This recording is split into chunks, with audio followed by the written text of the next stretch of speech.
Okay, everybody, thanks for joining in. Hope you're having a good start of your day. I wanted to just make a quick video, just kind of recap some things that have been going on the last 2-3 days or so. Some Jets signings, some guys we lost, and some other talk with Aaron Rodgers stuff and everything. Let me start out by saying that who the Jets have signed and kind of re-signed. We re-signed the other day Solomon Thomas. He played more or less like in a backup role on our defensive line. Last year he had 26 tackles. 2 of those were for a loss. He had 4 quarterback hits and a half a sack. But like I say, that was more or less a backup role. He signed a 1-year, $3.9 million deal. I think it's a great deal. He's still a good ball player. He factors in on our D-line in a rotational position, so I think that's a really good re-sign for us. $3.9 million is really nothing nowadays, so that's a good signing. And also the Jets have been really making moves on their offensive line. They signed Wes Schweitzer from the Washington Commanders to a 2-year deal worth $5 million. Now, I'm not sure if it's going to be a backup role or he's going to probably try for a starting position. But either way, we need to shore up our offensive line because, quite honestly, I don't care if it's Aaron Rodgers or Dan Marino back there. If they're running for their lives, it all starts there in the front. So he's got to be protected. Rodgers. The last thing we need is this guy coming in and getting hurt. He is going to be 40 years old, I think in December or somewhere in that area. But either way, we got to get that defensive line shored up. And I think the Joe Douglas and the Jets are making great moves doing that. Also, the Jets signed Tristan Colon. He's from the Baltimore Ravens. He's a younger guy, 24 years old. Now, they have him listed as a center and a guard. So I'm not sure which one he's going to play, but either way, he's really highly regarded by his players. He was drafted. Actually, he wasn't drafted. He was signed by the Ravens as an undrafted free agent in 2020. So a young guy, big guy.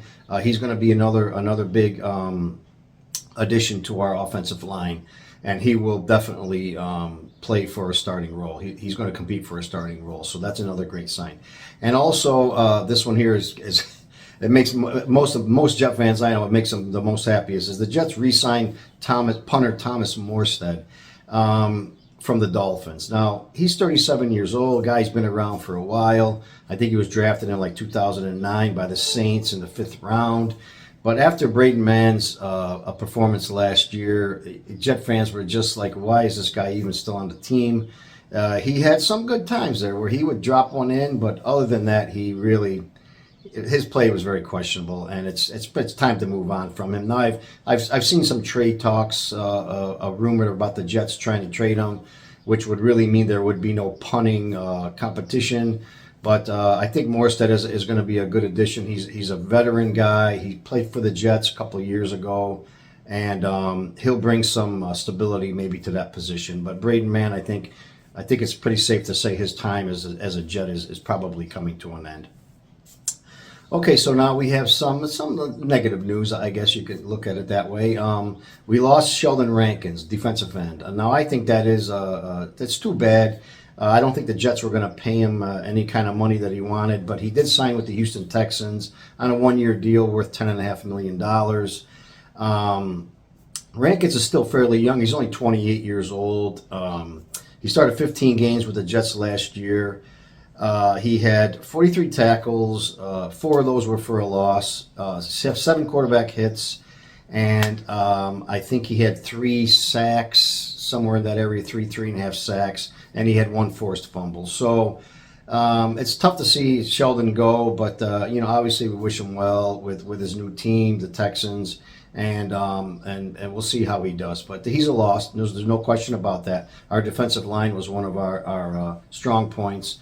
But the Jets are going to make some moves either in free agency, they're not done, or maybe even in the draft, pick somebody up and put him into that position. So now also I see that the Jets are interested in, I haven't seen it happen yet, but they're interested in Pro Bowl center Ben Jones, his name is. Now he was released by the Titans.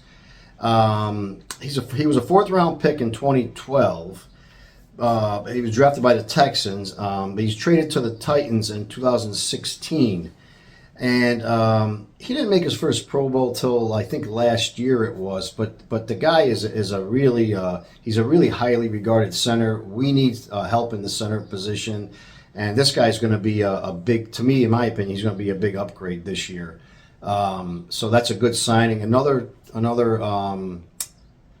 way that Joe Douglas is really getting our offensive line some new guys. Some veterans in there, because we're going to need that protection not only for Aaron Rodgers or whoever at this point, but our running game too, blocking, everything. So this is a great move to see him making so many moves on the offensive line. Now, one thing I want to say is I keep hearing rumors about Elijah Moore maybe going to the Browns. It's all just, of course, the Jets deny it, which is what they're supposed to do from a front office position. Personally, I hope they don't do that. I know Elijah was really disgruntled last year. I think it was with the play calling and Zach, and the quarterback play was so poor. I would like to see what he can do 1 year with Aaron Rodgers behind him, because I think he really will blossom with Rodgers, hitting him on them slot passes and whatnot. I think Elijah Moore, I hope the Jets don't get rid of him. I'd like to see him at least get a year with Rodgers and see what he can do. After that, who knows what's going to happen, next year. But either way, I hope the Jets hold on to him. He's good. He's a great talent, and I think it'd be a mistake to let him go unless he really wants out. And the other story I want to talk about is Odell Beckham Jr. Now, I mentioned this in one of my previous videos. I'm just not sure about OBJ fitting in with the young guys and how he is. He's behaved a little bit better last year or so with the Rams and their Super Bowl run. He started playing a great game until he got hurt. I just hopefully I know he wants a big contract. That's been reported, and it's also reported he's talking to the Jets and the Giants and all this and that. I really hope that if they do go this route, they're going to have to really say, you got to calm down here a little bit, because these young guys are very impressionable right now. Garrett Wilson and even Elijah Moore still. So you got to have a guy that's going to behave on the sideline, on and off the field. OBJ is a great talent, man. He played. He did some practicing for some teams a week or so ago, and everybody was very impressed. You've seen him making one-handed catches and stuff. He just has got to be his on-field antics and off-field antics. Hopefully that's behind him. He would be a great addition if he can mentor the young guys instead of having them watch him, do his craziness. So there's that. And the last thing I wanted to mention is the Aaron Rodgers trade. So much crap about who has leverage, the Jets, the Packers. How long is this going to take? What do they want for him? What do we want to give him? Once again, I said this on one of my other videos last week or so, that each team, in my opinion, probably has some kind of leverage, but in my opinion, the Jets have most of it, because Rodgers does not want to play there. They don't want him there. They both know that. He wants to play for the Jets. I still am confused into how anybody can say the Packers have any leverage here. I mean, what are you going to keep this guy, pay him $50-something million? He's going to be pissed off, and who knows what kind of performance you'll get from him. He already doesn't come to OTAs, pregame stuff, postseason practice games and stuff. Not so. What are you going to get out of a guy who's really disgruntled and doesn't want to play there? So I don't understand how they have any leverage. I think the Jets have it here. Maybe the Packers are going to try to drag this on. They want our 13th overall pick. I think the Jets would be foolish to give that up for him. Maybe you can have a first rounder next year if we make the playoffs or a ABC championship or something like that. But to just give it up now, I think it'd be a bad idea. We don't even know what he's going to do a year from now, be in the same boat. So hopefully the Jets stand their ground and keep that 13th overall pick. We'll need it for an offensive lineman or something for protection, or just because. Anyway, I'd like to know what everybody else thinks about the Odell Beckham Jr., Elijah Moore, Rodgers, all the other things I mentioned. Let me know your thoughts down below. Leave a comment and hit that like button if you like the video. And please don't forget to hit the subscribe button on your way out. And I'll talk to you all soon. Have a good day.